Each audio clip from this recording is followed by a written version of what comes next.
Well, welcome everyone. Hello, Philip. Stop doing that. Well, it's a big surprise. What a big week it's been in motorsport.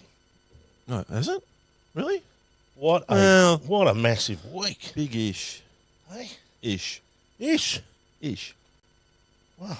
Where's my run sheet? Have you taken my run sheet? I have. That's over there. Right. Good evening from sunny Melbourne. Yes. It's pouring. It is pouring. Are we moving to Sydney? Well, Motor Racing Heartland? I'm not sure. We should. Well, it is the soon-to-be Motor Racing Heartland. It is. It already is. World headquarters. Is World headquarters moving into Western Sydney? I guess they would be.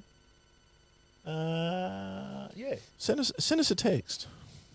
Yeah, if you know. I think it is. I actually asked James if he could pop on the show tonight, but I haven't heard from him. Moffat? No, Courtney. Oh, yeah. But didn't hear. The third place getter at Bathurst. Where? Third place getter for Walkinshaw Andretti United and Appliances Online, Philip, which you'd be pleased to know I actually purchased products off Appliances Online. Really? Yeah. It wasn't a mobile phone that you rushed out and bought again, was it?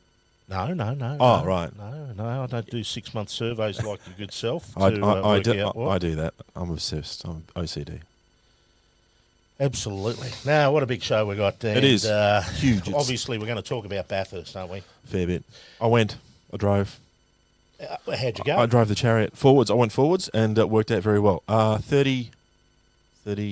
What did you drive? This is the factory Suzuki, the Lucky Strike. 32, 3? I don't know, somewhere in the 30s. No, it went very well. It's a Kazashi, folks. He laughs at my car. Ha ha. He thinks it's hysterical. Kazashi owners, text us, or SMS us, or Facebook us. Boy, everyone's fantastic. Joining in. They're really? Rolling in. Yep, they're rolling in. Who's rolled in? Oh, David Reynolds. DR? David Reynolds. Boy, Hi, Dave. we'll be talking about David Reynolds. P5, Dave. Well done, actually, mate. it was a good effort. P5 was a good effort. If you've won the race, people might think, that was a very solid Sunday for you guys. It was. So we're going to be talking Bathurst. We're going to be talking Formula One, and Bathurst is going to be talking about everything that's happening at the track, and then obviously that's rolled around afterwards. And gee, the tinfoil idiots get online, don't they, Philip? And which is great. They show their passion, but gee, there's been some incredible reactions. But what the interesting part was, Philip, was that a couple of weeks ago on episode 12 of the Motorsport Show. 2 weeks ago. And we've got the apprentice Steve, and Steve's going to roll. This is what was said when we spoke about who was going to win Bathurst. Stevie? They're not going to win. Give me your winner. He's having such a great year. Scott McLaughlin and the bloke who failed to show up for dinner when he invited us out in Las Vegas cricket. So I got down to a list of 4 contenders, and the way I decided my winner was if you take the co-driver out of the car I think is going to win and put him in any of the other 3, I think they're going to win. So I think the winner's going to be SVG and Tander. And I think Red Bull are taking the strongest combination anyone's ever seen. All 4 of their drivers made the shootout last year.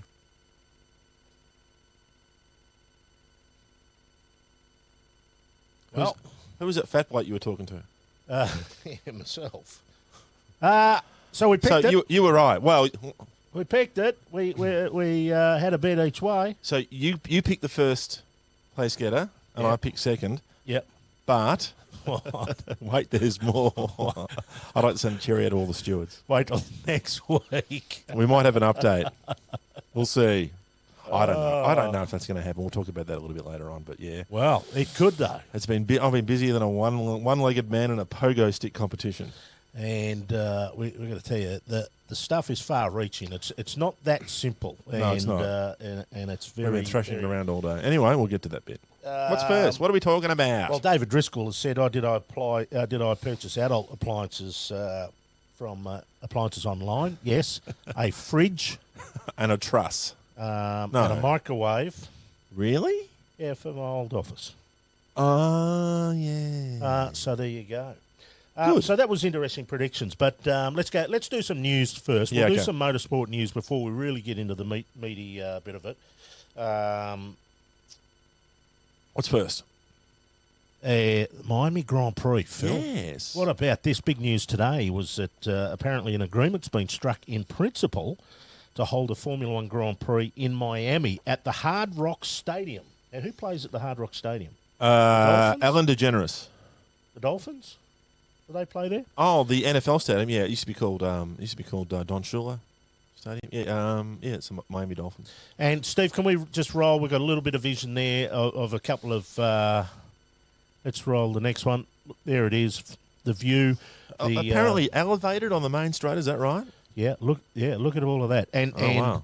They're talking 35,000 annual room nights to the event, and 400 million in economic activity. And what time of the year? When? May. Oh, good.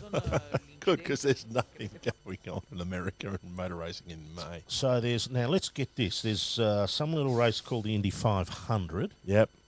Drink the milk, boy. Drink that milk. The Indianapolis Grand Prix for IndyCar. That's the one that runs through the golf course. The the Coca-Cola 600 at Charlotte. Memorial Day with soldiers coming back from Afghanistan to join their families. There's a bit going on. But you know what they're going to. Do you know what the title of the race is going to be? It can't be the US Grand Prix because that's going to be at Coda in Texas. Do you know what the title of this race is going to be? No. What? Dan Marino Grand Prix. Dan Marino. There's a lot of NFL fans from the 80s out there going, Branners, you've killed it. You are hysterical. And everyone else is going, what the hell? Quarterback, Dolphins, 1980s. Yeah, you got to be a fan of NFL. And what are we getting? We're getting, hi guys, let's rip the guts out of Fabian Coulthard scandal. Yeah, well, pretty sure you're not allowed to do that. Scandal, but you mean out of Fabian or out of the scandal? Fabs is a cheat. Well, no one's cheating. No. Well, I'm not saying that. Will DJR team lose the Bathurst title? Wow, There's certainly talk about possibilities. That. We're gonna talk about that. Get on with it. Okay, thanks, Matthew. How about we just leave it alone and move on to the next race? No. What do you think we do for a living? SVG got robbed. Ford cheaters. Always a great show from David Jones. Thanks, mate. Truck driver's fault. Roger Cheatsky. Come on, Scotty, don't say that, mate. I shouldn't have said that. Dan Marino, Lachlan Craven's given you a Lachlan. thing out there. It's not a Ford Cheetah, by the way. It's a Puma. You got the wrong cat. Yeah. People. Okay, so that's Formula One. A bit of Formula One news. Yep, very good. Euro Formula news. Oh yes. Have a look at this, Stevie. Let's roll the video on this. Young Jack Doohan, the son of Aussie Mick, in the black Pramac car, and up and over she goes at Monza in Euro Formula. Have a look at this bloke, and he's done everything he could to get out of the way. Yep. And great foresight, actually, to see him coming. He's done everything he could, and just couldn't do enough, unfortunately. That rear wing is wrecked. The front one's not much better off, but it's okay because who sponsors him? Young bloke, cold toes, fucked up. Yeah, Aussie Jack. But let's... the bloke in the other car... Is there an explanation of what happened? Have we got an explanation? What's the next clip there, Steve? Yeah. Young bloke, cold toes, fucked up. There you go. LP all over it once again. 100% correct. It looks like it, didn't it? Not Jack. Jack Doohan. He's done everything correct there. But Jack going all right in that series, by the way, and Pramac is the sponsor on the car. Generators. Oh, okay. Yeah. Right. Formula Renault Euro Cup. Now, we haven't got any vision. No? What happened? It mucked up while I was doing it. Oh, right. That was a bit for us. Okay. Oscar Piastri. Melbourne's Oscar Piastri. Melbourne's own. At Hockenheim last weekend, not the weekend gone, the one before that, stretched his lead in the championship by 1 point to 13.5 points after the penultimate round of the championship. The final round is next weekend, not this weekend coming, but next weekend in Abu Dhabi. 2 races there in Abu Dhabi, and young Oscar can win the title. That'd be good. That'd be great. Now, he'd be the first Aussie to win one of those Formula Renault titles since Dan Ricciardo won one back in 2009. It wasn't the Euro Cup then. It was they had a couple different more versions of it. Yes, they did. It was spread out. And Briscoe won. No, one? Briscoe won Formula 3, didn't he? European F3 champion. European F3. Yeah. Yep. Which LP won? When he was a young bloke on cold tyres. Absolutely. Did you see Terry Perkins on? You ever seen that Bride and Prejudice TV show? last year. Guess. Last series was Terry Perkins. Was it? Yeah. Okay. You watch The Masked Singer too, don't you? No. Fucking hell. Not that there's anything wrong with that. Oh, my God. Let's go. We're just bowling through these news items here What's quickly. next? Supercars. Let's go to Supercars Yes. news. What? And Kelly Racing. Let's Yes, Nissan's finest team. What's going on? Steve, let's just...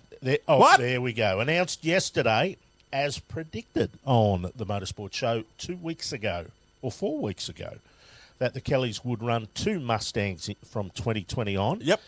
And there they are with Ford. That's the managing director of Ford Australia and New Zealand. Right. And That's a Mustang, which looks vaguely like the race car. Yep, so there's the toddler and Rick, and they will go back to the development series, or Dunlop 2, Yep. with 2 of the Datsuns. Yep. 2 1600s. Actually, they're going back to 2 cars in the main game. preview of Super 2. Good luck to the 2 cars. Good They're luck to going the to Kelly 2 gang cars. for their 2 Stangs next year. And I understand they're doing an in-house engine development program. Well, you would, because you've got your own workshop there. Yep. Kelly Eltimers versus Matt White Eltimers Nest 2. I'd watch that. I would watch that. That'd be a good battle. What was that? Matt White running, Matt White. Oh, yeah, Yeah. he runs a good show. He does a very good show. So there's going to be a good potential Nissan battle. We make gags about these things, and we call them Datsuns out of fondness, because I was a Datsun owner. You ever owned a Datsun? No. Yeah, I have, actually. 1000? I see you was a No, Datsun. it was a 1000. Nissan. It was a Nissan Pulsar. Oh, really? Yeah. Right. We've had a few, but anyway, good luck to the Callies, and that'll be a good battle in Super 2. And let's see how those Mustangs go. That makes 8 Mustangs next year. Another big announcement happened in Bathurst on Friday. Did it? Was it Friday? Thursday or Friday? Was I there? When I was there. it was announced, and we'll go to the next clip there. Thanks. There we go. James Courtney and Jono Webb. Team Sydney with Mr. Seamer from Supercars, and they've announced the Sydney team for next year to be based at Sydney Motorsport Park, with the New South Wales government financial input for the new state-of-the-art facility. And I'm hearing, I read somewhere, was it Fogues or someone wrote that it's about $7 million they're going to put in to build a new team complex. Yeah, and it's $33 million in total for the redevelopment of the Centre of Excellence. Well, Is that right? that's the drag strip's getting 11 Okay. or 12 million. Yeah. Jesus. So 33 million altogether, and they're going to build the Centre of Excellence, and then, if I know the New South Wales government, in 10 years' time, they'll pull it down and build another one on top of it. Yeah. Is that what they do up there? Well, I don't know. We're Victorians. well, they Something spent like that. about $90 million originally building Eastern Creek Raceway, and, Yep. it just never worked properly, did it? It was a huge amount of I'm pretty money sure when they first legally did it. I'm not allowed to comment on that. I have had some conversations in the past that people think I've got a thing in my paw about what was Eastern Creek. It's never worked properly. There's been entertaining races there, and some that haven't been. Oh, absolutely. Yeah. But anyway, look, if you're in Western Sydney, and if you're a motorsports fan, and if you're a supercars fan, this is good. The government is investing money in supercars as it does in other sports. Troy Hamilton, why did DJR change McLaughlin's motor on Saturday night? Because they didn't want it to blow up on Sunday? It used to be a standard practice, Yes, so there's it nothing did. wrong with that at all. And is it true that their motors have been seized? No, not seized. No, they've been sealed and will be checked, like which is what happens at every time. normally. Every Bathurst. Seized doesn't seize. He doesn't mean the piston's got stuck in the bores, does he? No, he means have the sheriffs come along and said we're taking those and we're going to think it would explain why his Sunday best times are 2 seconds slower. Troy, no, on qualifying. Qualifying to a race setup is entirely different, and they set the car up for a 1-lap screamer as opposed to 161 lap yelps. Yep. Having said that, geez, they were hauling the mail on Sunday. They were going fast. And we'll talk more about how fast they were going. Yeah, 3 3s in qualifying. That's fast. Yeah, but the race record was a Mid-five. 4.7 lap record was a 4.7 Yep. by Mostert, but Yep. low 5 it was a 5.1 or a 5.2 by But just generally, Australia. as far as the whole weekend went, They were going quick. I mean, did Simona run a 5.5 on Friday? She was Yep. Yeah, she did going very fast. Yeah, she was actually going pretty good. Yeah. Tom Murray, lots of cheap dats and merch for sale on the Kelly site at the moment. Did you get It's some? always been cheap. Did you get some, merch Tom? there. I'm an XXL. I remember in Darwin they shut up at about 12 o'clock one day. They actually come over and asked the Holden place, can you just shut down for a little while, just help us sell some merchandise? Is that right? Yeah. Very good. Scotty McLaughlin, Scotty Hallinan saying how Scotty very McLaughlin's convenient on that here. Fab's slowed the field down. Well, we'll get to that. We will get to that. Another bit of supercars news, or a little bit of whispering that we're hearing. What's that? Let's chuck the next graphic up there if we can, Steve, please. What the hell's that? That's Cara. Cara. Oh, George Russell. George Russell, the Formula One driver, is going to Cananwindra. No. This is Cananwindra. This is on the way to Bathurst? This is on the way back from Bathurst. And I was driving to beautiful downtown Cowra. And look, I was doing a bit of a scrape away over the course of the weekend to find out what's going on at Walkinshaw Andretti United for next year. Is Chaz going? And I think the answer to that is yep. Not yes, maybe, but yep. And who's going to be the sponsor? What? No, not them. Not them. No. What I'm hearing is there is going to be an announcement in a little while about Mobil, but taking a much stronger position in supercars racing, in motorsport in general, but in particular supercars They're probably racing. and reacting to Shell. Yeah, could well be. I'm also hearing that there's been I actually read that there's been a management restructure or a distribution restructure to smooth these things out. Anyway, Mobil, the word that was used to me was across both cars. Does that mean it's going to be title sponsor of both cars? Maybe, maybe not. But the word that was suggested to me was that Woodstock, mixed bourbon drinks, is looking for a much stronger presence, and that they might be the naming rights sponsors of Chaz. Now, this is a rumour. It's a part of the Asahi. Is it? Asahi, yeah. Is it? Yep, owned by Asahi in Australia. Used to be independent distillers. And bought out by Asahi. Ooh, so that's not holy water. Woodstock. Hang on. Tarek over there in Abu Dhabi. Dubai. Dubai. Hello, Hi, Gerald Tarek. and Phil. Not you, fair mate? for people to go on about Fabian. He is a straight-up bloke. He is. Aim the anger at the team. Okay, take it as read. Yep. Fair comment. You're right. If you're going to criticise the team, I wouldn't. Yeah, you're right. Ashley Steer says it's Canowndra. Is it Canowndra? I'm He's sorry. a nephew of the great Spearhead. Is he? Yeah. My apologies to the people of Central New South Wales, which, by the way, lovely part of the world. Really, I'm going to go there and spend some time there, not just for motor racing cars going around in circles. One of these days, it is a wonderful part of the world. We'll get there. What else has happened? Yeah, now we're into it. Are we? Peter Altman's just joined us. Hello, Pete. Hello, Peter William.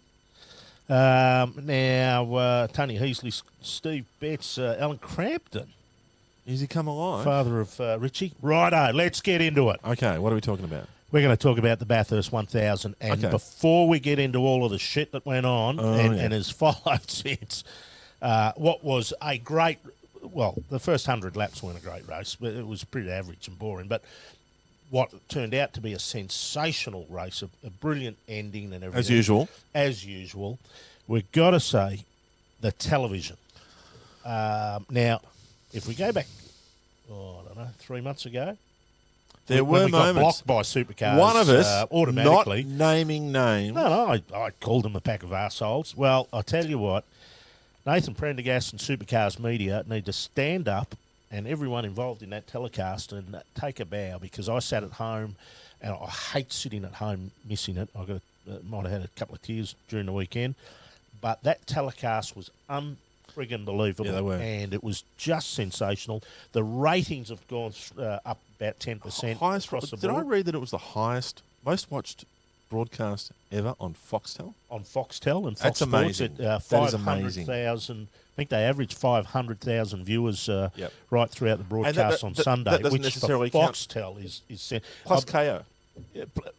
it's not even including KO, Yeah, and that's so what plus I KO. watched. I watched on KO, but AFL 360 is generally it's one of its highest rating shows, along with Paul Murray Live, and but AFL 360 has about 120,000 viewers. Yep. So Bathurst did about Fantastic. 500,000 average throughout the day. Channel 10 was 10% up. Yep.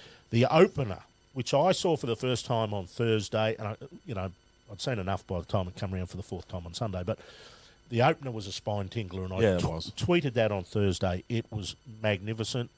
We would have shown it, but it goes for 5 minutes. Yeah, and We're you only allowed to show 30 seconds. Yeah, and you can't show. You can't. You got to because it's a story. It's a storyboard. Yeah, you got to take the whole thing, and, Yeah. and it's if you missed it, find it on the internet. It is terrific. It really is a great. You're absolutely right. So to Nathan and the team, 260 people across the platforms, across Supercars Media, across 10 and Foxtel, 160 cameras, and half a voice for Mark Scaife at the end of the telecast. Yeah. He only just made it to the finish line. The man was not well, and he trucked on like a pro. The only criticism I will have is that Scaife and Neil need to move out during the telecast, and they need to freshen up, and rotate a couple of other voices through the show. That's the only criticism. I'm not criticising. Happens in other sports. What they were calling, because they did a great job. That's right. But it is 6.5 hours. The cricket don't do it. That's right. Maybe bring in a couple, but maybe brilliant. No, it was very good. good. The job. They were on the controversies. Very quickly. And there were a few of those. And the racing, they captured the racing. The pictures were great. Wayne Nugent saying here, we streamed Fox on the Hill and it was brilliant. Yeah. How would you know, Wayne? You're like everyone else up there. You're probably pissed out of your brains. Did you take photos, Wayne? He does, actually. I know. Very good photographer. I know. He's a drag racing photographer. Yeah. No, well done, Nathan, and everyone involved. Yeah, at, world class. Supercars Media and Fox and Channel 10 for their. I didn't see the 10 bits, but I certainly saw Fox Sports, and it was brilliant.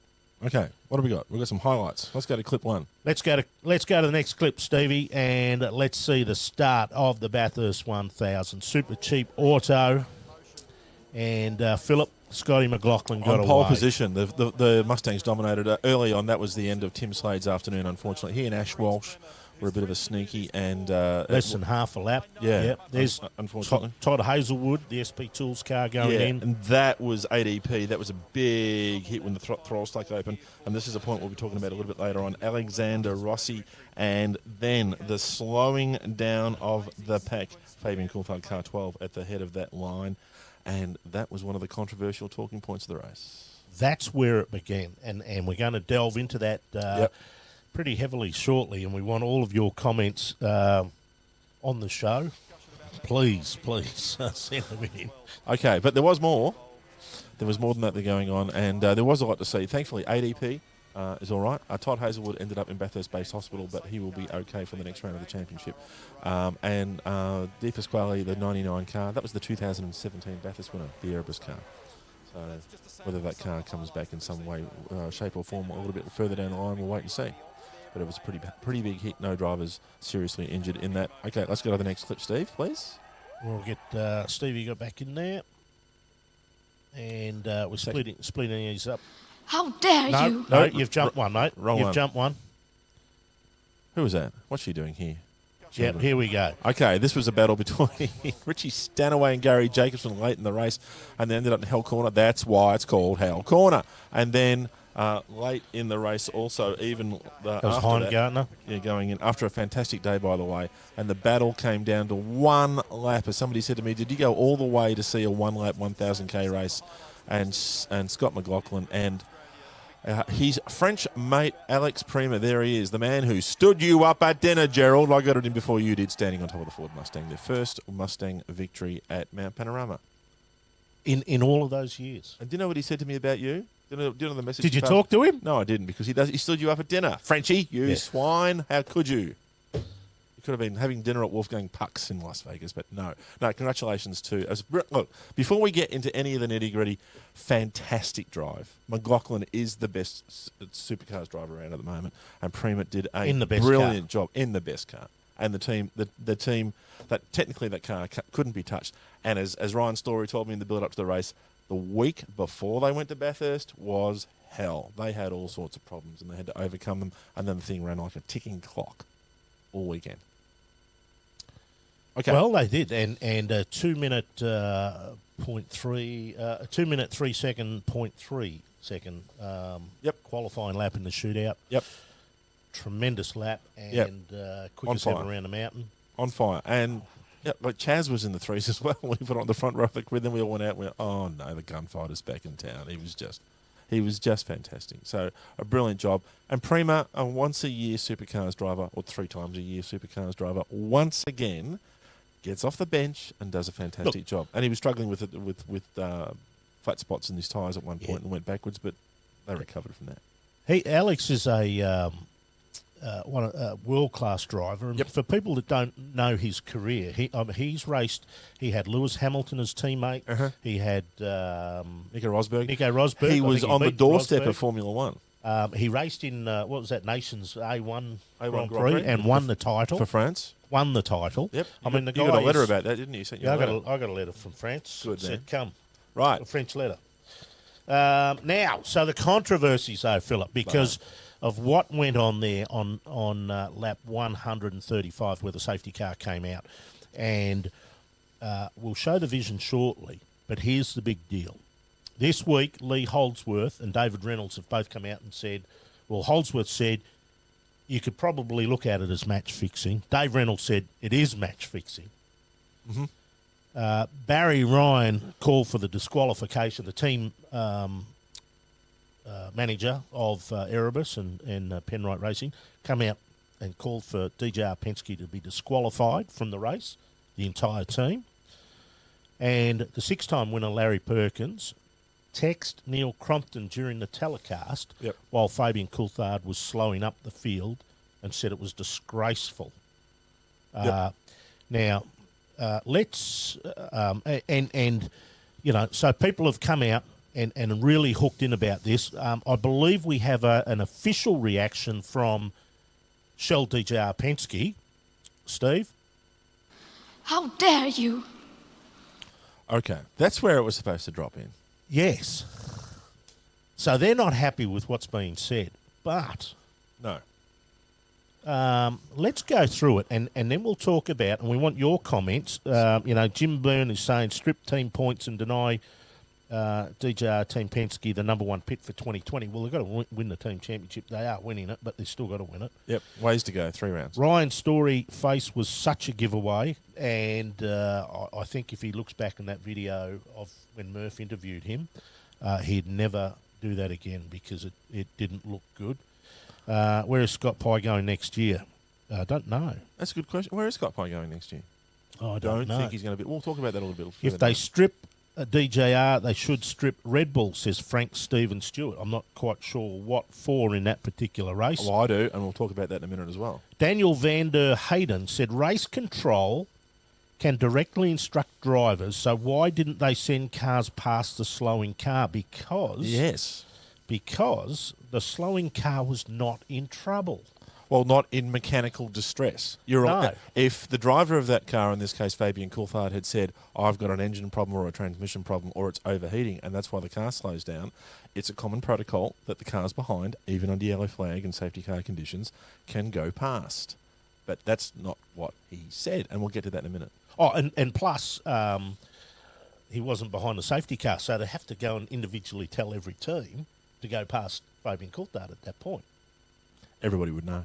Well, they'd be on the land. Everybody would know. As soon as one guy went past, and if there was steam and stuff coming out from under the bonnet, you know what they're like. They're Coulthard would have been forgiven for going slow if he was a world-class imported Walkinshaw driver. Ooh. No, I don't think so. Yeah.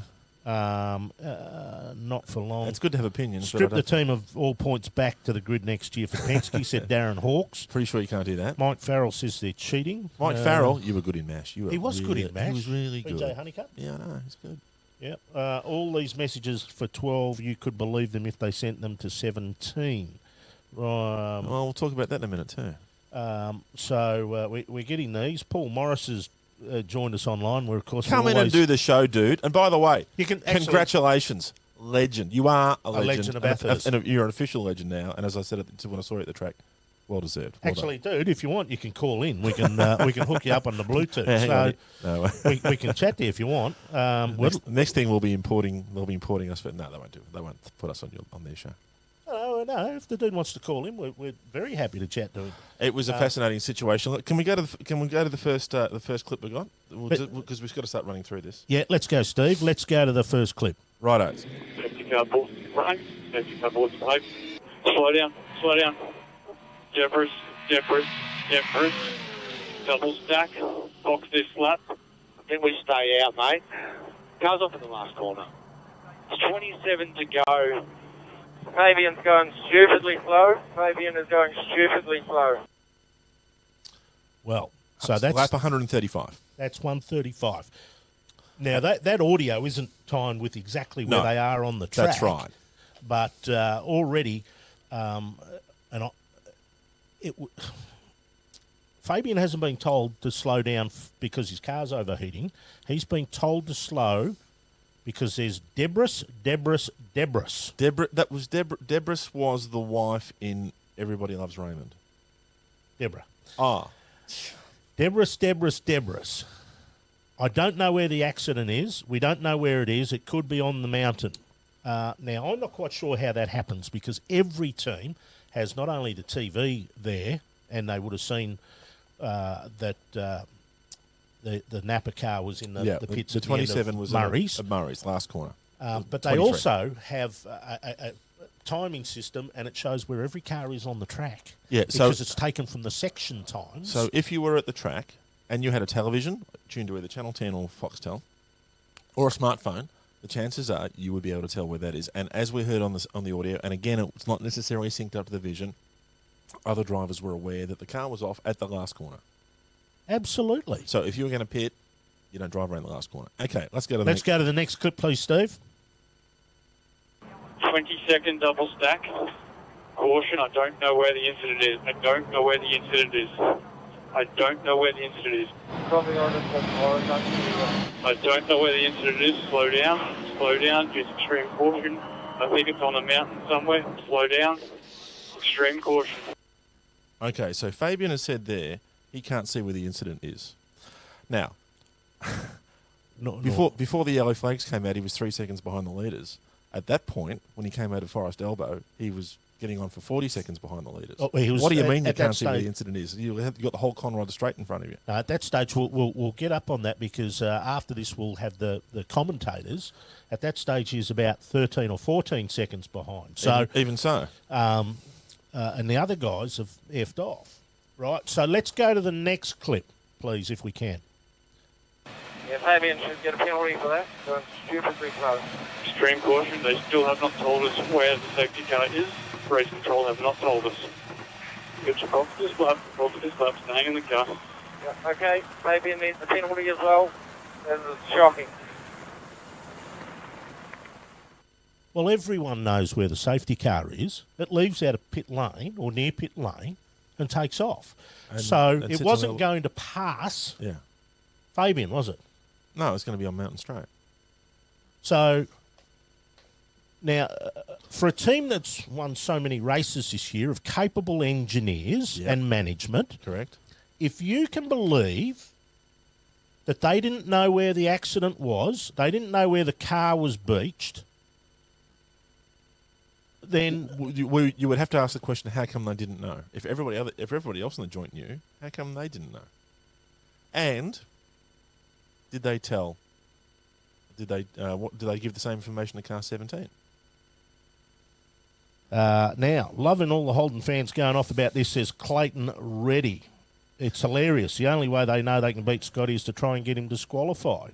Now, I don't think this has got anything to do with Holden Ford. Now, people will say to me, no, because the first person to come out and say that was match fixing was Lee Holdsworth, the Ford driver. Yeah. Anyway, so have we got one more clip? No, that's that. So that is the audio which was released by Fox Sports on Monday, late Monday, right? So everyone started going berserk about that. Right. So this is what some people think about that. Let's go to the next clip if we can, please, Steve. How dare you? I think we're overdoing that. That's for... But she is carbon neutral. Ashley Steer says, what a load of garbage, that audio is staged. No, it's not. It's actually the official audio that's come out of the broadcast. It is. So don't forget the host broadcaster. By the way, we'll just point out something here because it might not be completely transparent to people. The host broadcaster of all rounds of the Supercars Championship is not actually Foxtel or Channel 10. It's Supercars Media. Yep. So it's Supercars Media, and all of the radio transmissions and the car data goes via Supercars and Supercars Media before the teams get it. Yeah. So they monitor everything. Yeah. So there was no at no point there did they say the car was overheating.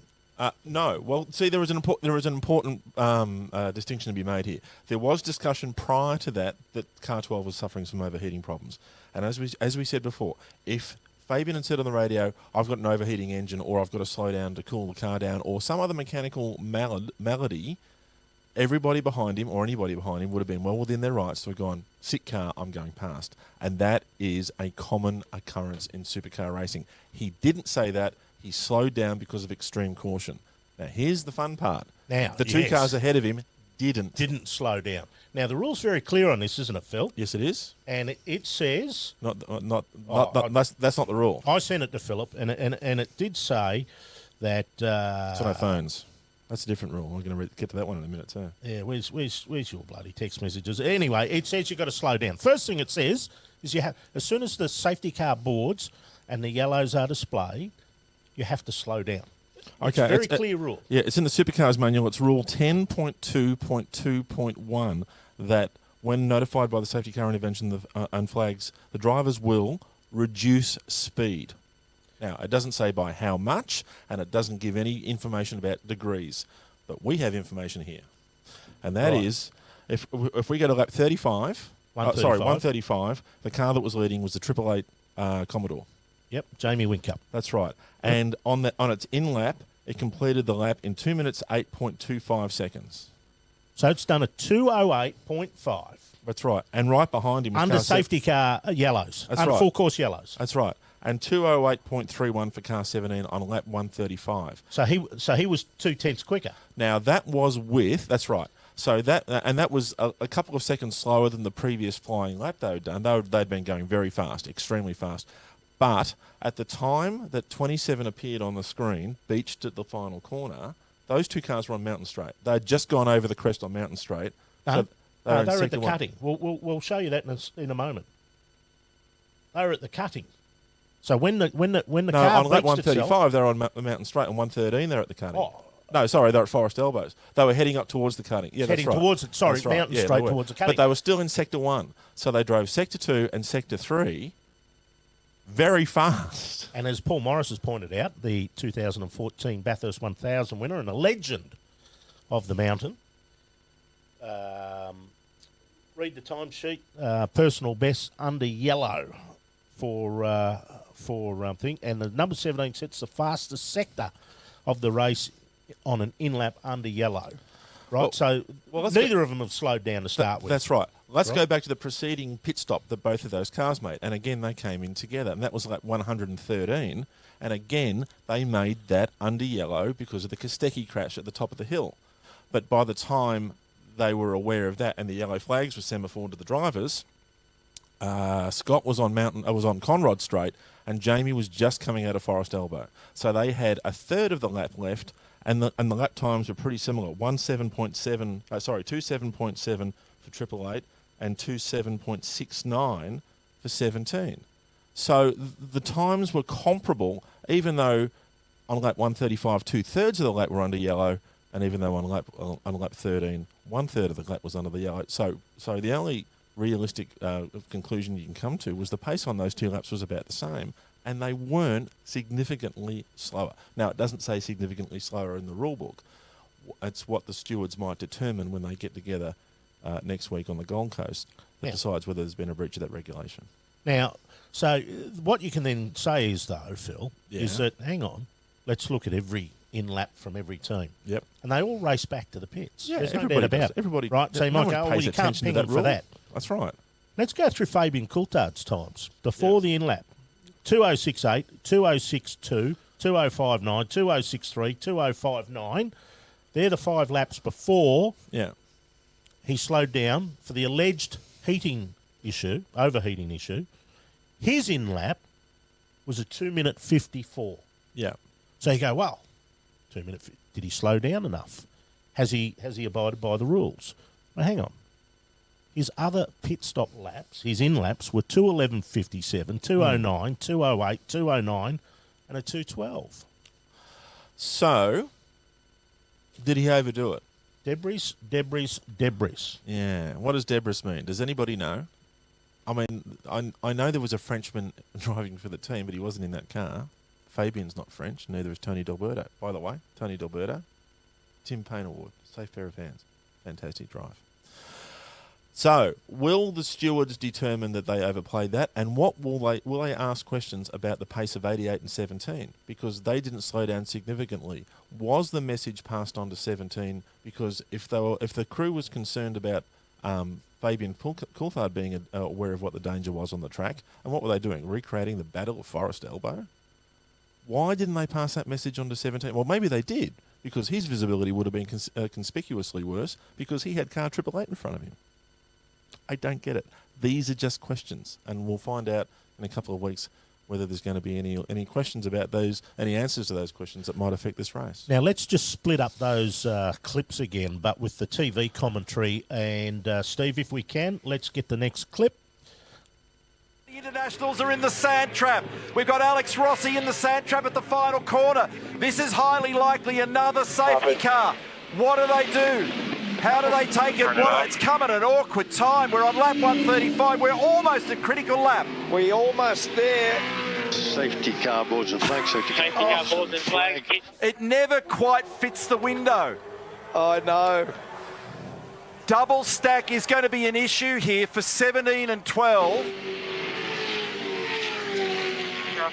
It won't be as big an issue for 888 and 97. Because there's 6.5 seconds.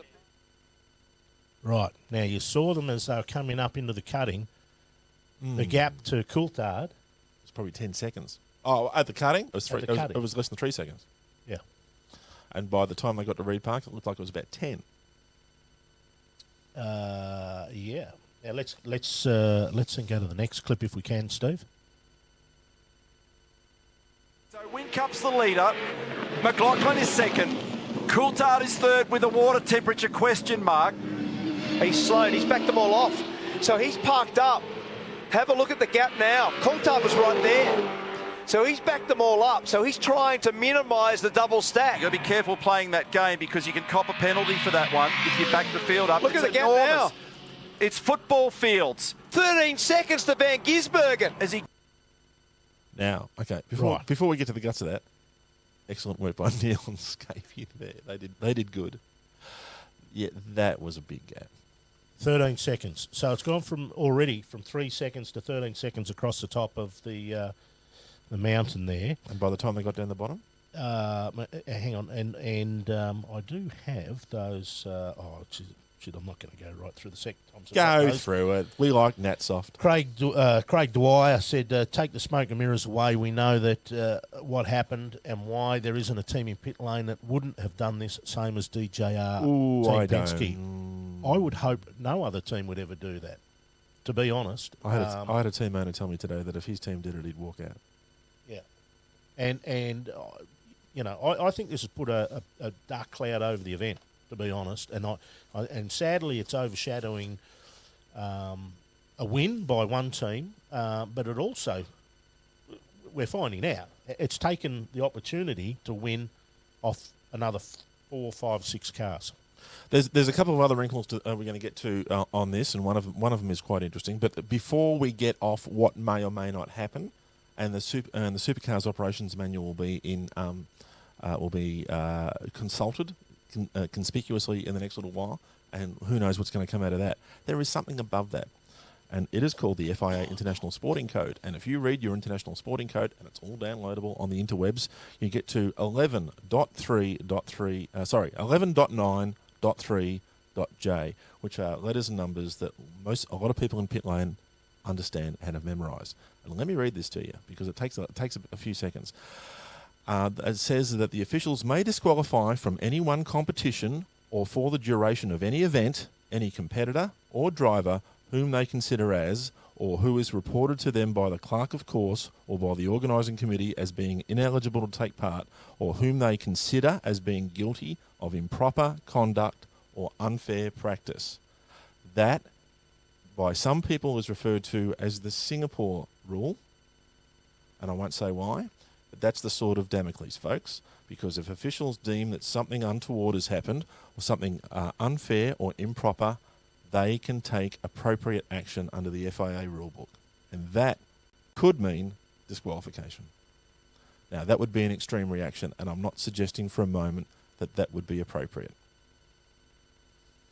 I'll have my say at the end. That is a big rule. That is a big rule. Now, let's go to the next clip if we can, please, Steve. Yep. Not a bigger issue. I mean, there could be trouble over this. If you do that to the field, then you could end up with a pretty severe penalty if he is in fact backing them up. That is massive. So the yellow flags are out. You can't pass, and he's backed them up so hard. Unless there's some failure going on here. Total gamesmanship. Total team order.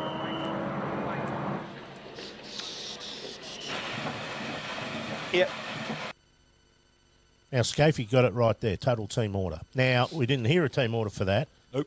But I think it's fair to say that all drivers in all teams have a set of instructions and agree to all of them agree to. Well, you work for teams.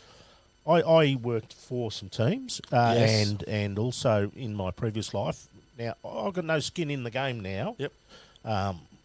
And I even picked Scotty and Alex to win, and thought they should win, and it would have been a terrific way to top a year off that's just been sensational. We said that the last show. We showed that at the top of the this show.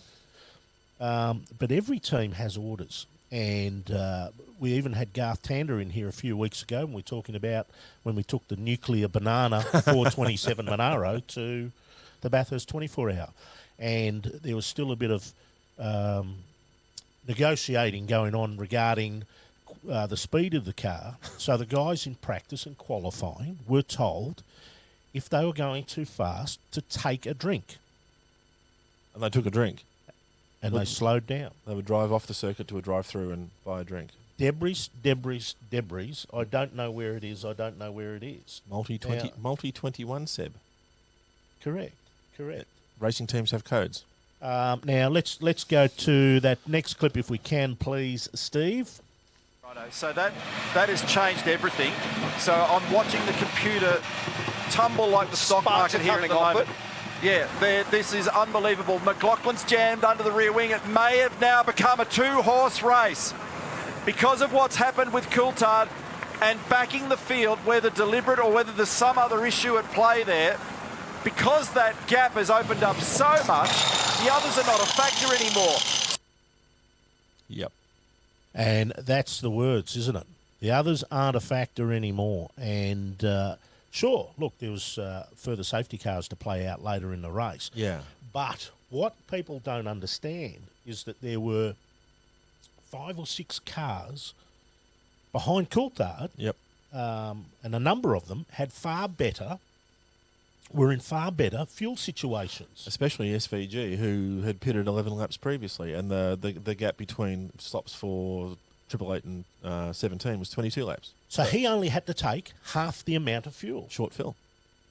Which, now let's go back 15 years to Yep. 2004, and a short fill is what won Rick Kelly and Greg Murphy the Bathurst 1000 on the last pit stop. Yep, that's exactly right. They got on track position.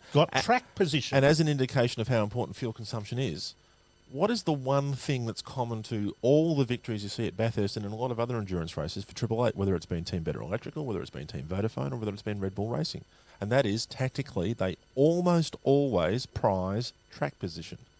They almost always hold on to track position, even if it means they pass on a free stop. The team had already decided that they were going to pass on a free stop for 97 and keep him out until that gap got as big as it did, and then they had a clean pit lane.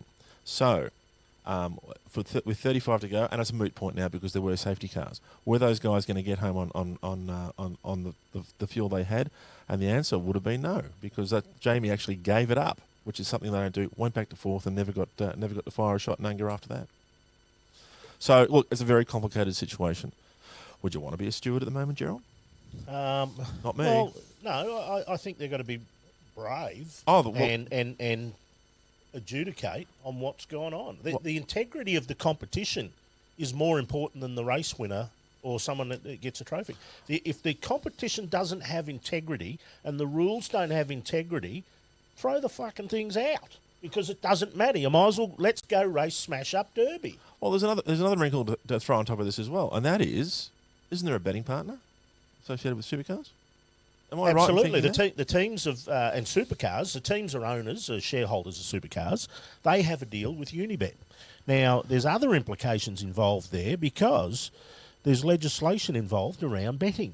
And we're not suggesting for a moment that anything untoward's happening. No. In fact, just the opposite. My concern is that this is a can of worms coming out of Pandora's box at the moment, that other sports have been affected by betting that we never thought would be involved. So I don't think that's happening at the moment, but if there's going to be gambling involved in supercars and it's going to be officially sanctioned... And the teams are effectively taking money out of it. There has to be guidelines. Yeah. There has to be guidelines. And I'm sure there are. There is in the FIA regulations. And I'm sure Pandora's box is huge. Tarek has chimed in and said, hey, by saying 20-second double stack to me, that is a team order with specific instruction as to how much to slow down. That might be right, Tarek, but he slowed down 40-odd seconds, 46 seconds difference, and he was about 3 seconds, a second and a half behind going into the cutting. Yep. So he slowed down by 46 seconds. A lot going on. There's a lot to process through all this, and we're asking questions. And here's the other ones. Waved yellow, from Bill England, waved yellow flags, there's no passing. Absolutely. Waved yellow flags, supercar boards are out.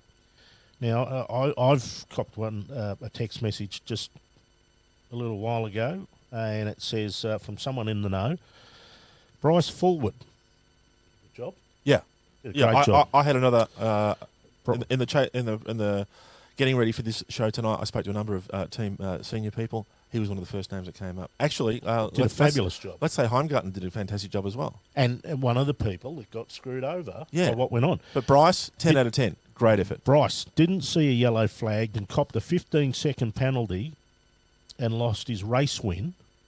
Oh, in Super 2. In Super 2 for going too fast. Yeah. Good point. Yeah. Scott McLaughlin did his fastest sector from the elbow to pit entry under yellow on that famous lap while his teammate was told to slow for debris, and we don't know where it is. There is there are a lot of questions to answer for the stewards, and there's going to be a lot of news coming out of the Gold Coast. Won't be there. No, but we're going to get the pina coladas out. You can go. Hawaiian you can go. shirts, I'm working. We're going Gold Coast. I'm working at Phillip Island. Oh, the Grand Prix. I'm going down. Yeah, going to the Grand Prix. Yeah, me and Mick are going down. Me and Wayne. Me and Mick and Wayne. It's a 30-year celebration of Wayne's big win there, isn't it? If only there was a 61-year-old magazine you could read it. Wait a second. There is. No plugs for Motorcycle News. Oh, sorry. We're really enjoying your comments, so please keep sending them in. Not a big fan of a whinger, as the Ford fans, Wayne and Brenda Campbell said. Well, don't do all this. Don't do Democrats and Republicans on us. Jake Wilco, DJR's action affected more than just one team's chance of winning. Correct. Yep. Just goes to show what DJR think of Fabian as they throw him under the bus and cost him positions. No, that's not what they think of Fabian. No, that's not what they think, but, SVG, Shane Van Gisbergen, did say he had been the sacrificial lamb all year. And that's a driver quote. That's not us making the stories up. That's and if anybody knows Lamb, it's a New Zealander. What did he say about Garth? He drives really. His wife is Becky Lamb.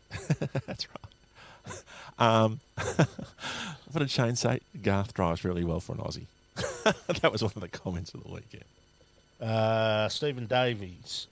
Cams need to make a strong example of this to stop it happening again. The strongest example is by disqualifying both DJR cars, stripping them of the win and taking the points.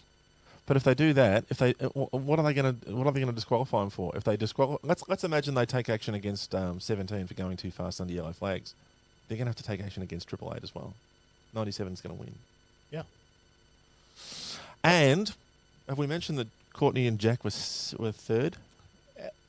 Fabulous. That was, I'll tell you what, Jack looked like a dead man. He was really under the weather. That was fantastic effort. Damien Cummings, it stinks a lot.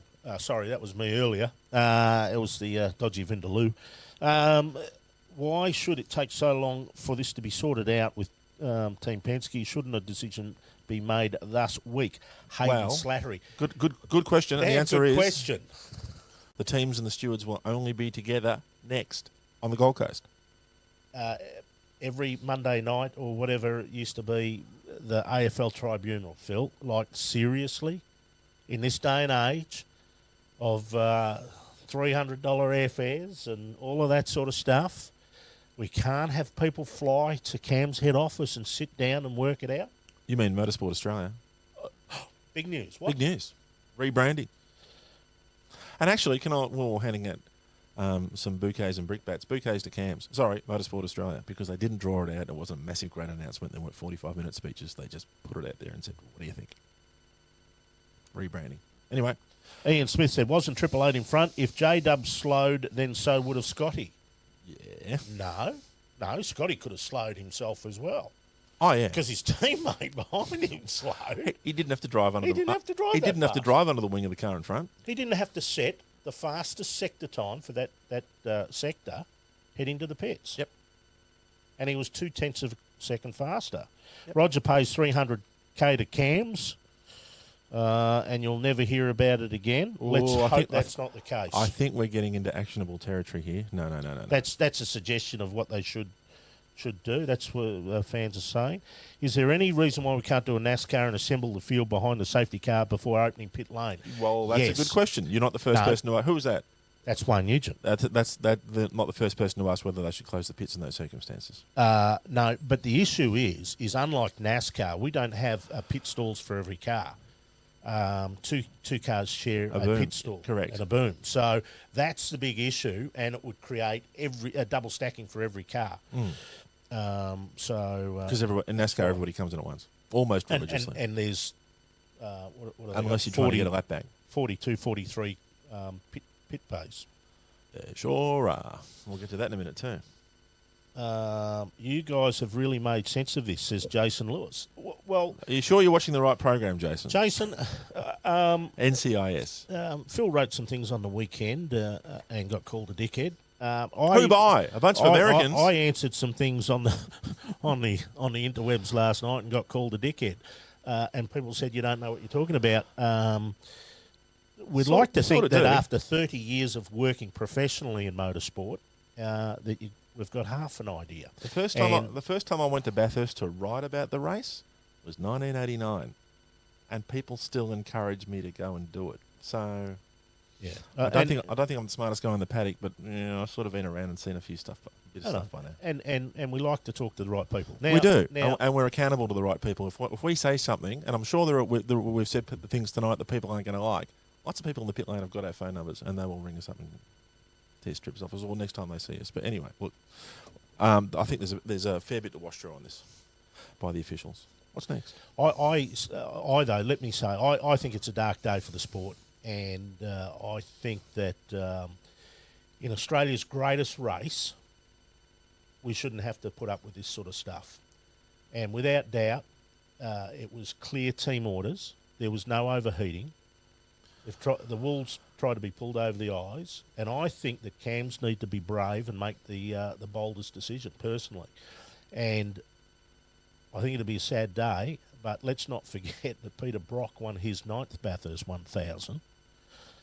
9 months after the event in 1987, we actually won it in 1988 because a couple of cars were technically illegal. So it's been done before. They were sports sedans. Yeah. They're good-looking cars too.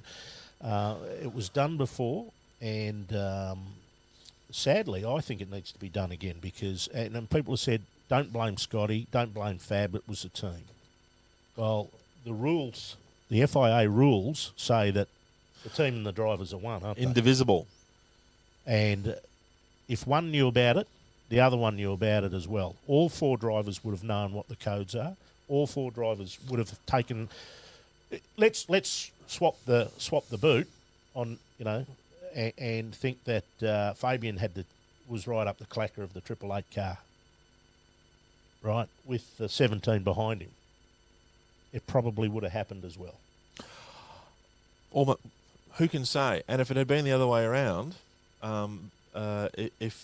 if it was Ford fans who felt aggrieved by this, I'm sure some of the comments would be diametrically opposed. People would turn 100. And look, we enjoy the passion of the sport, and we know that there are Holden fans who will always bleed Holden, and Ford fans will always bleed Ford.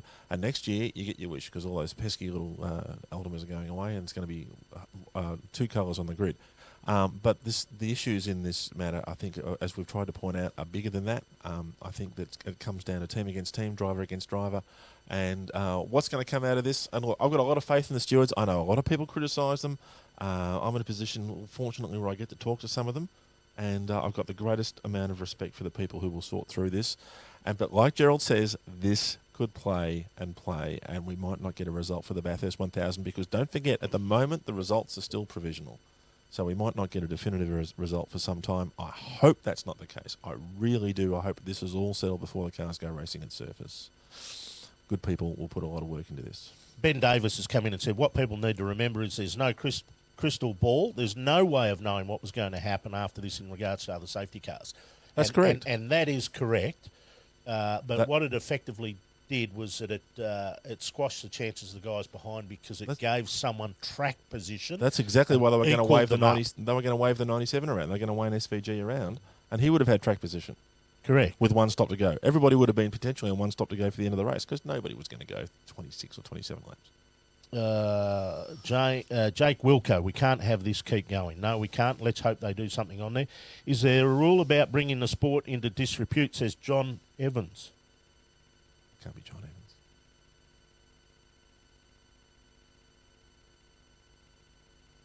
Hey, John. In joke.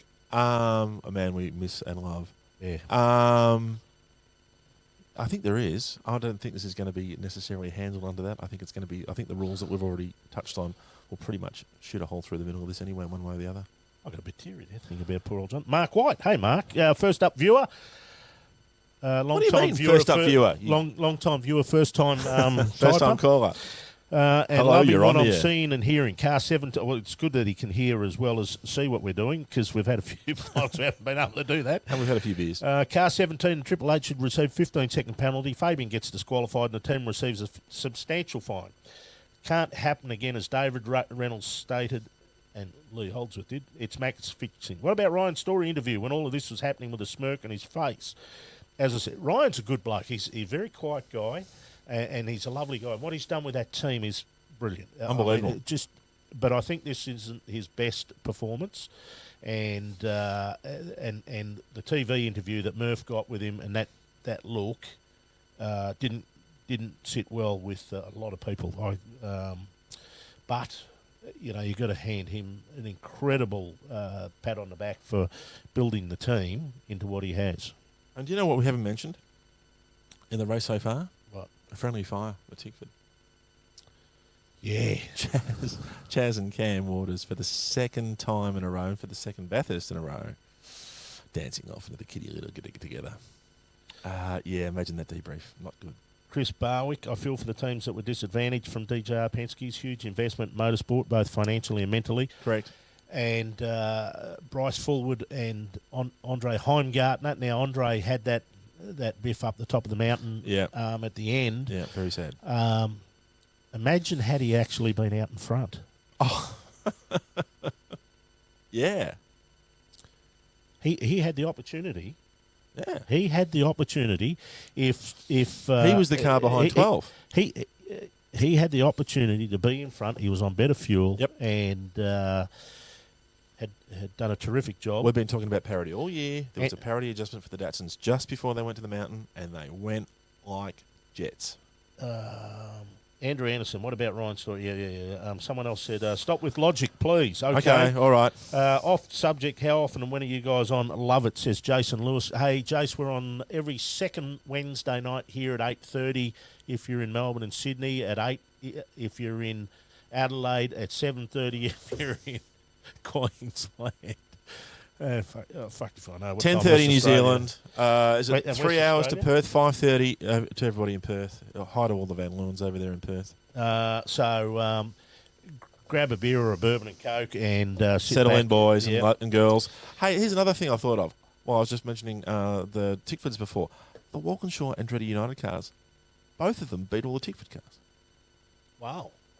The Tickford cars went like boys, and that's not a criticism of Tickford. It's more of a comment on WAU, who were kind of struggling through the week and then went much better on the Sunday. And I think both our comments were at the last show. Never count. No, never. The WAU cars out at the mountain, and If there was a even they've struggled during the year, they've always gone up there and had a great run. If there was a 14-round championship, 7 races in Adelaide and 7 races at Bathurst, James would have 5 championships by now. He's fantastic at Bathurst. Hasn't won it, but he's fantastic at Bathurst. So's Jack. So's Pie and Luff. And what about our North American friends with Alexander Rossi and Good. James Hinchcliffe? Good Good blokes? Yeah. Oh, are you going to set me up again so I get sledged by Americans? Good on ya. Or Canadians? Or Canadians. Okay, we spoke to him on the show 2 weeks ago by the telephone. Hinch, I swear to God, these are the words you'll hear from out of Hinch's mouth one of these days. But first, this is Today on NBC. He is brilliant with the media. Friendly, fantastic. Alexander Rossi studied. I mean, he's clearly extremely bright. Don't think he likes dealing with media people he doesn't know, but he's clearly a very good driver. And I stand by my comments on the website.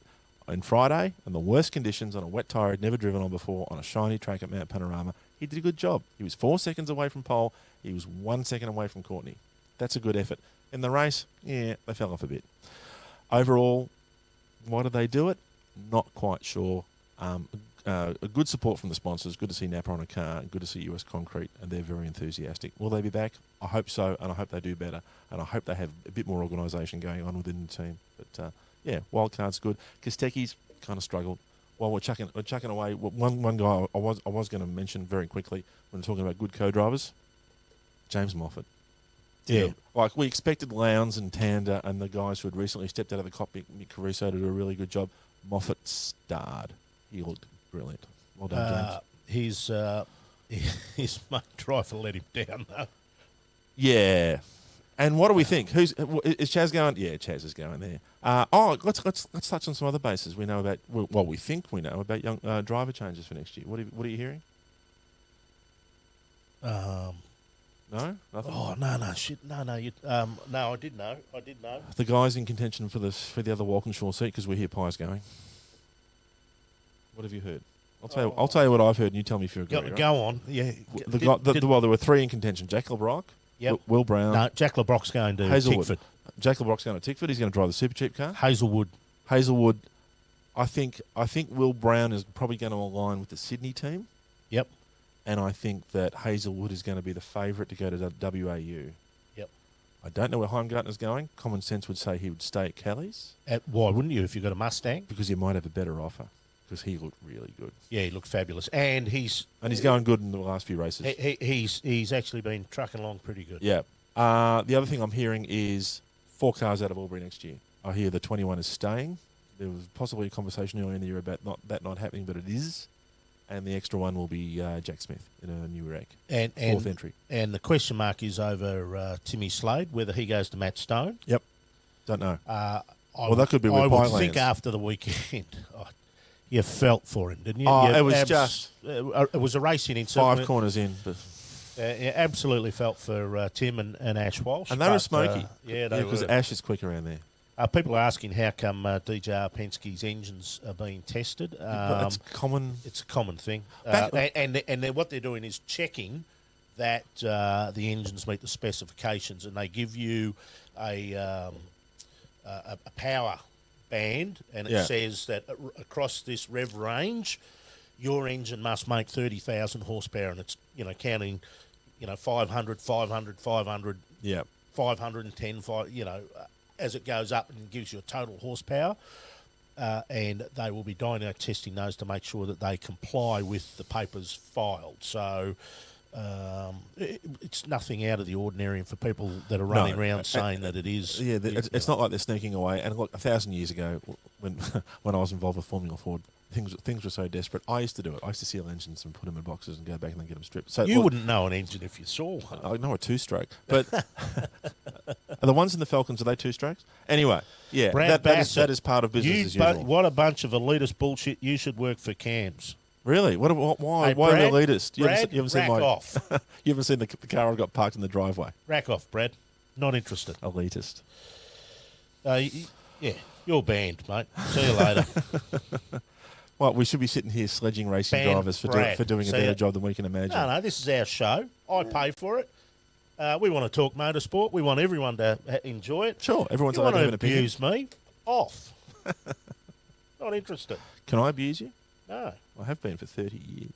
Yeah, well, that's true. We have worked together for a long time. A long time. Greg Robertson said Moffat drove awesome. He Yes. was poor in the press conference. Is it possible his career has been detailed by his off-track He was persona? poor in the press conference.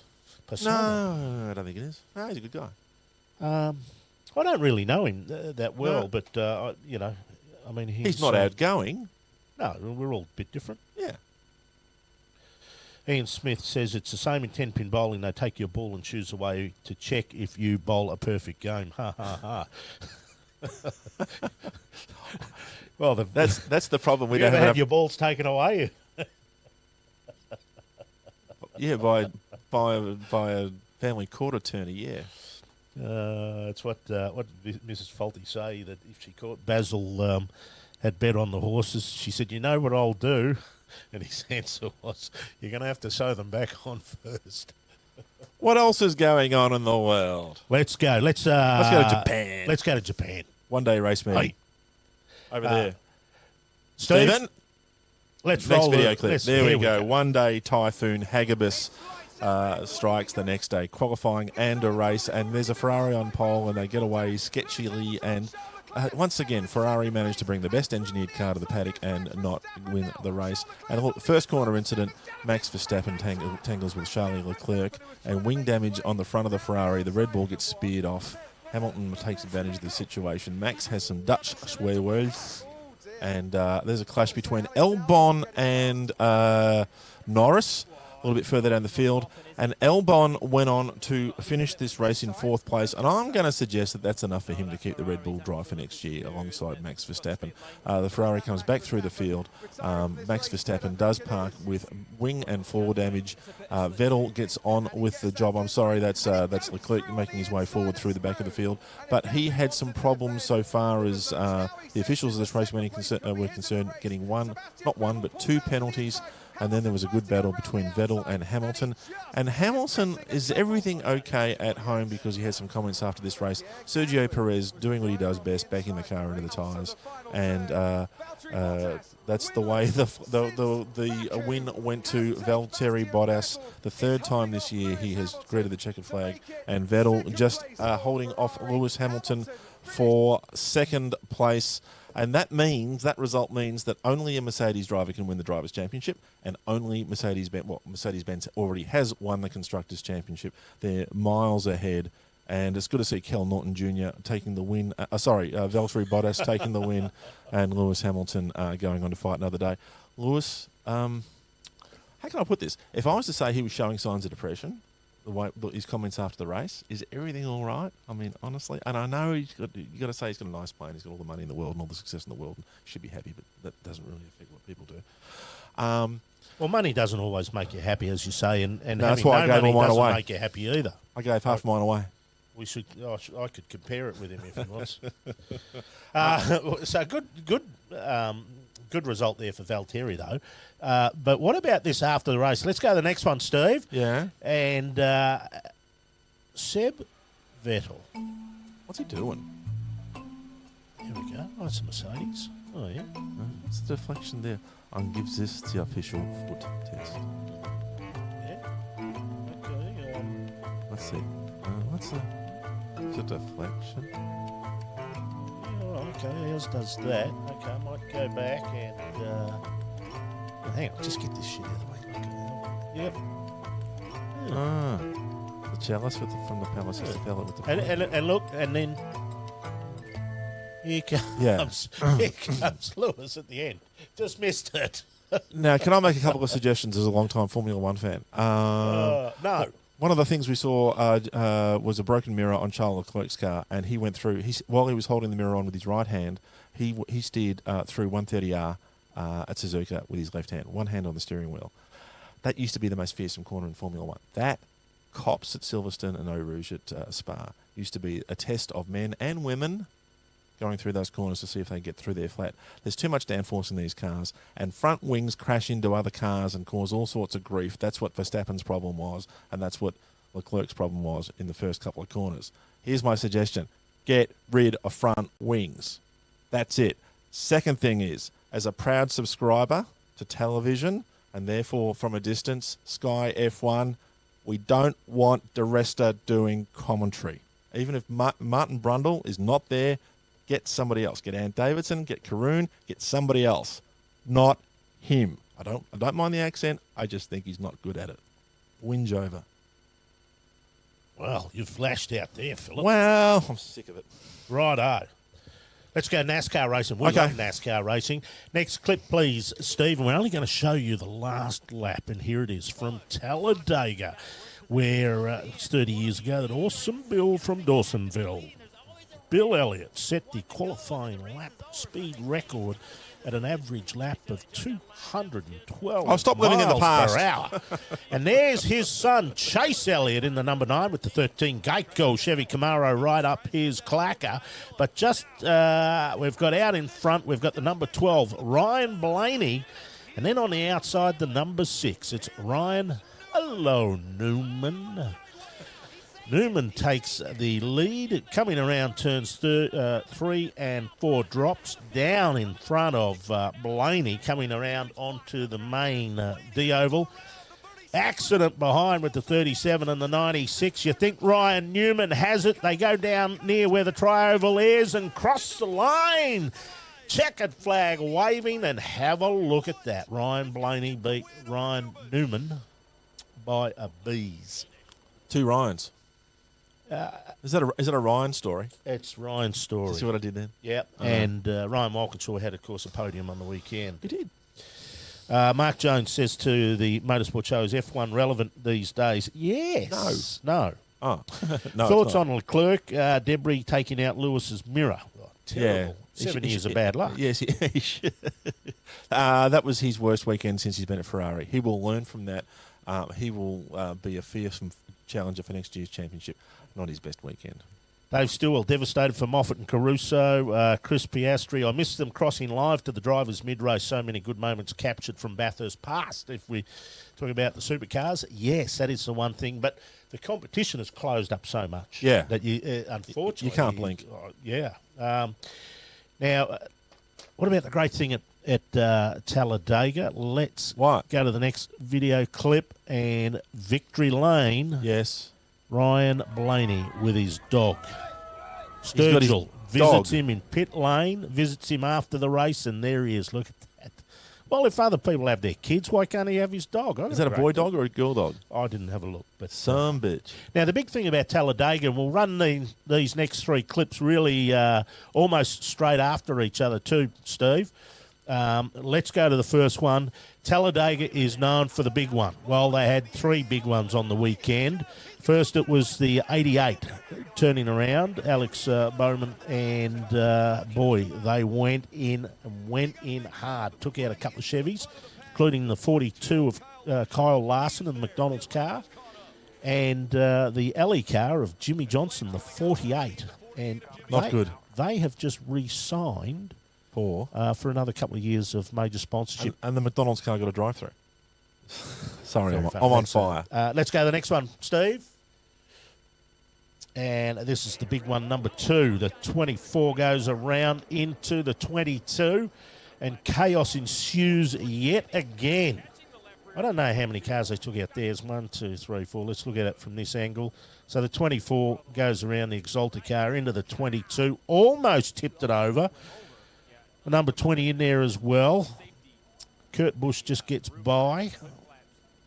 Kyle Busch gets by. 21. Now, I'm not sure, did Menard actually run on the weekend, or he was going to get out of the car? He was ill.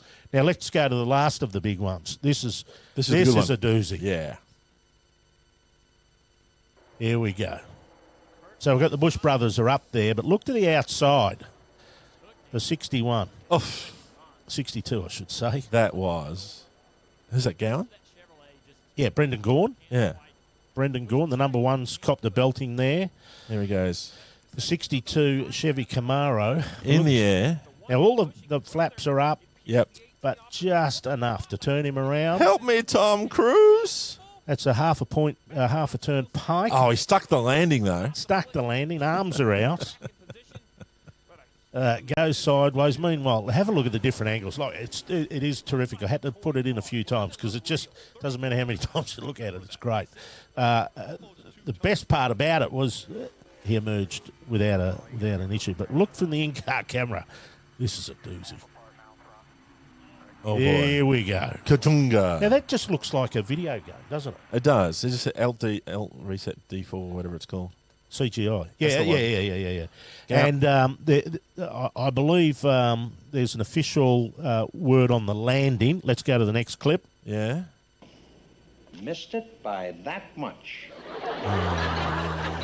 He's got bags of money. Bags of money. Hey, Brendan Gaughan, he was at the shiny end of that NASCAR race. Remember that crazy NASCAR race we commentated in Japan all those years ago? Did I commentate one in Japan? Japan.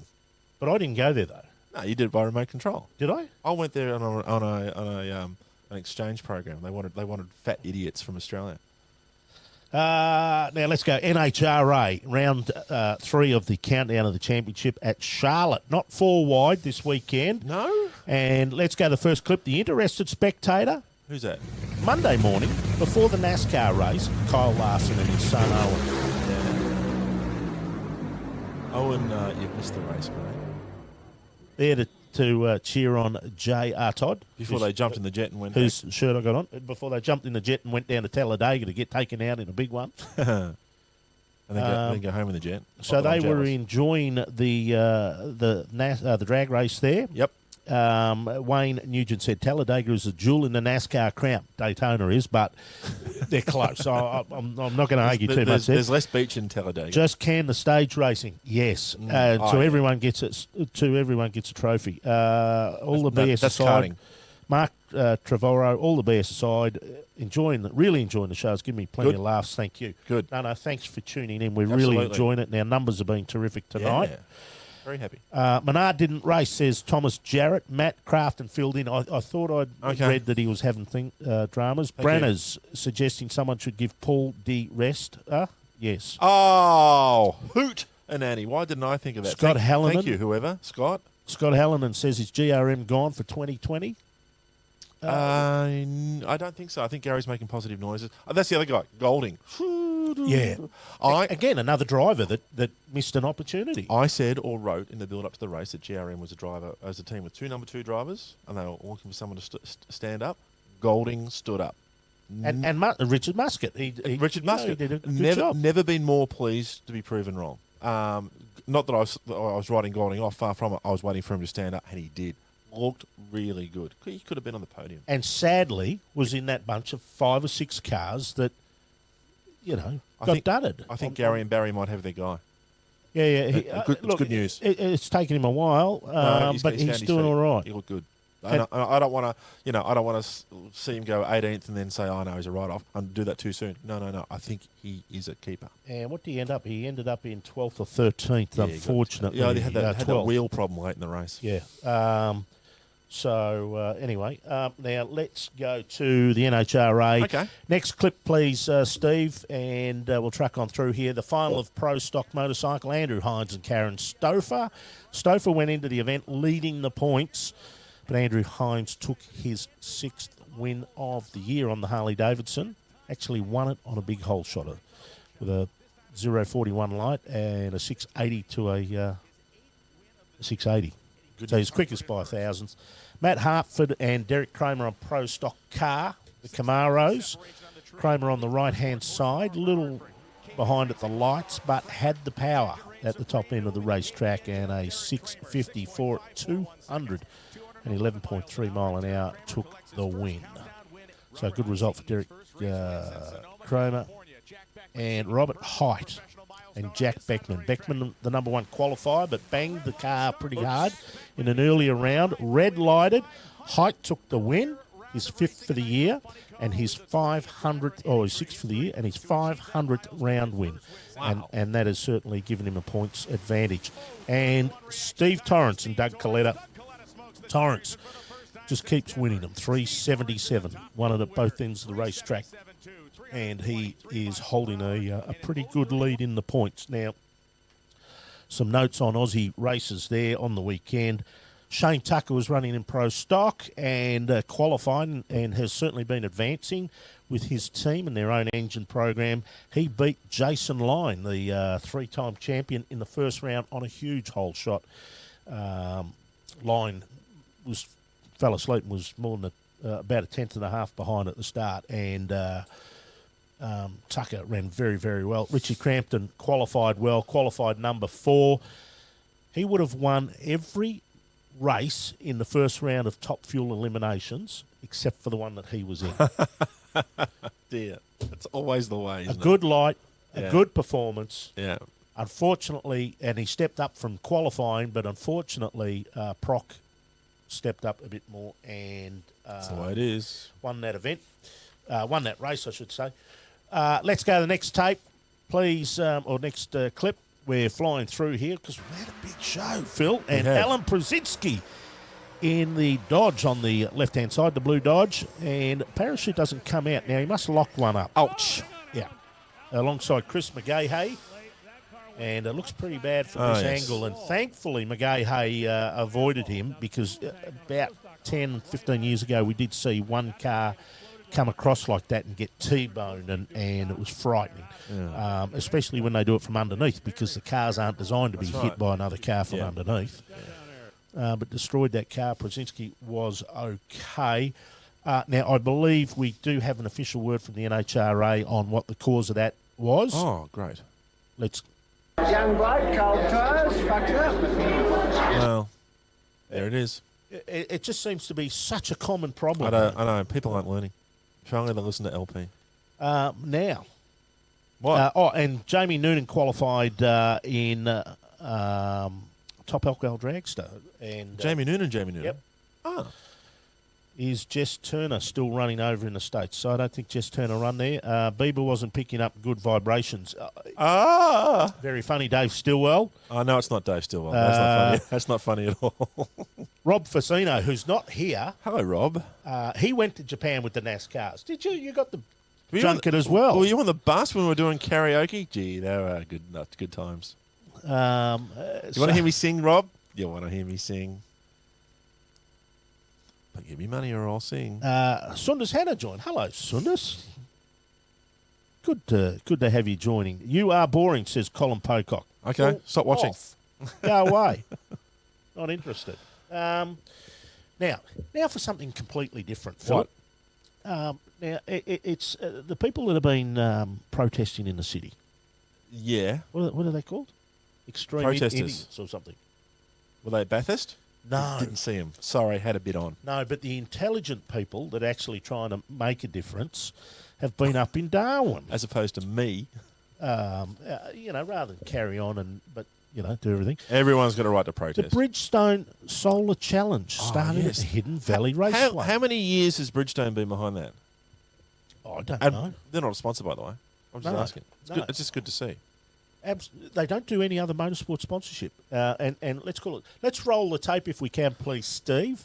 The solar power tape. So up in Darwin, Crocodile Country, nice bit of croc, and 3,028 kilometres from Darwin at Hidden Valley Raceway. Some weird-looking machines from all over the world. Now, they've had over 40 entries, Phil. Yes. For this year's event. 40, you say? Over 40 entries. So right. I think they actually had 50 odd, and they were starting with 42 or 44 cars. Yes. Look at that. And then there's a petrol tanker alongside. This bloke clearly didn't keep himself hydrated. Well, he might have had cold tyres. Yeah, he could have. He looked like a young bloke. These guys are going good. Now, I've got a bit of an update here, and it said that the reigning champions, Vattenfall from the Netherlands, lead the field with Belgium's team Agoria, whose car we saw. Now, the big problem that the sun goes down. Also, you said the reigning champions. No, I can't. No, it's raining. The current champion.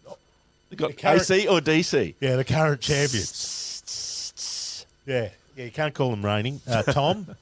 Heavy precipitation. Tom Worsley's come through with this.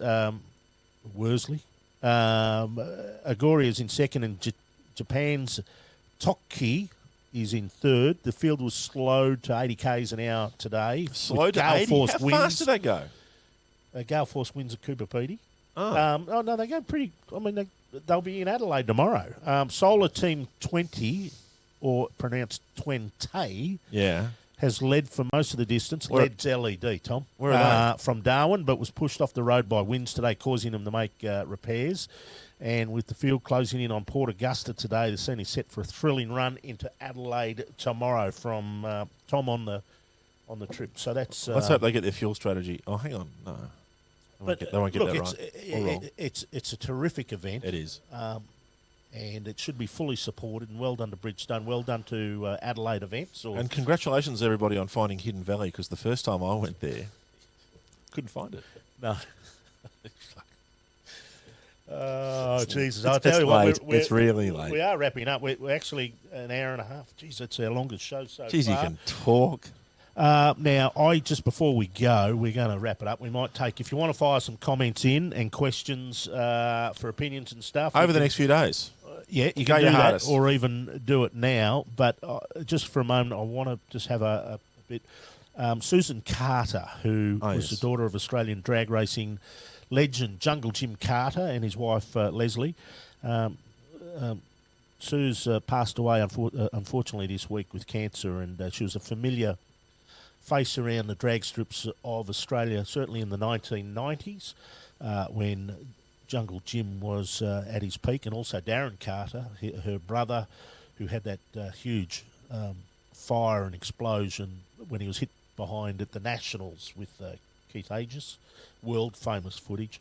But Susan unfortunately passed away, and would like to send our sincerest condolences to the Carter family. Very sad news, and a very quick and sadly deadly disease. Yep. The dad jokes are thick and fast from says Mark Jones. He's impressed with I am you, a dad. Phil. I am a dad, Jonesy. So a daggy dad.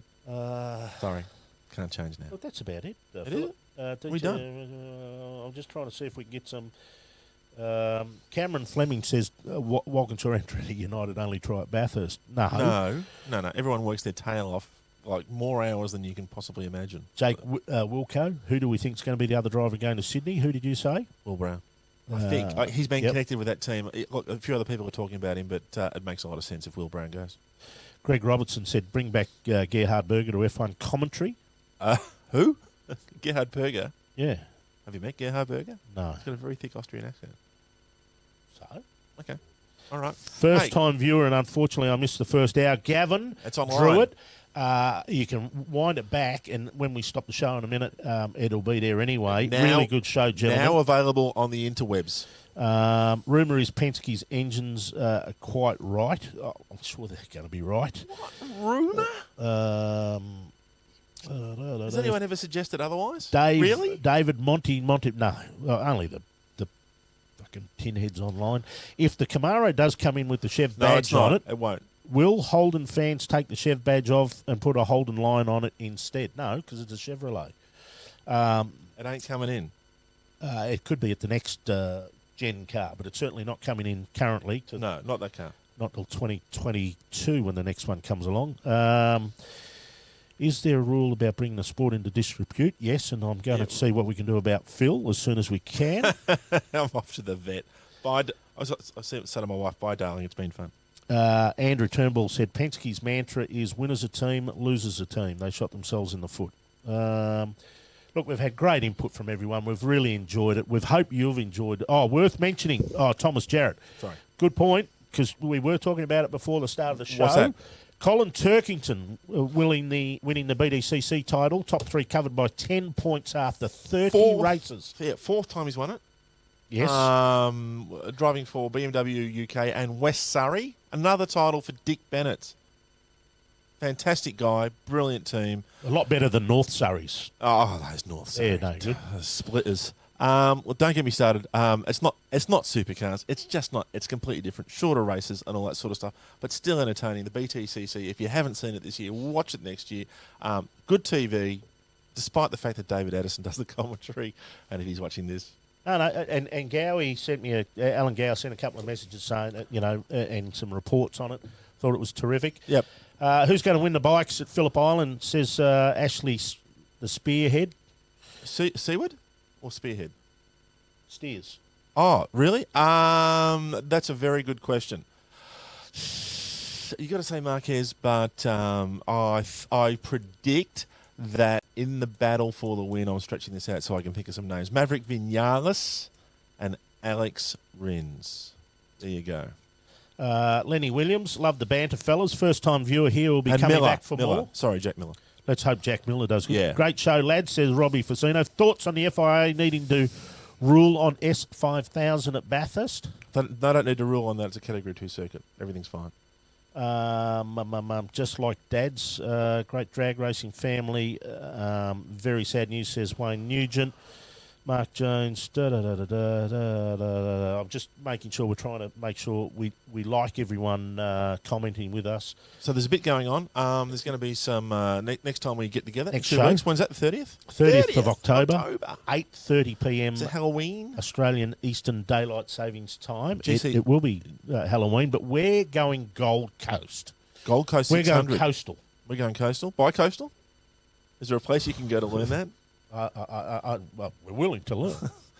and we might chuck in some MotoGP. I'm going to be down there doing some stuff, so I might have a chat to some people. Our 30th anniversary since Wayne Gardner won that race, the 500cc race at PI, which changed everything, brought the circuit back to us, and what a great time since. So there's a lot to talk about, and there's stuff happening overseas as well. So, all right. We hope you've enjoyed the Can show. I go now? Yeah, we'll see you back here in two weeks' time. 30th of October at 8:30 p.m. And thank you very much for your coverage. Please share our video with everyone on Facebook so Your that friends, we can your enemies. We can get more people viewing. But we've had great viewers, great support. We really enjoy it, and we enjoy talking with you. So thank you very much, and see you in a couple of weeks.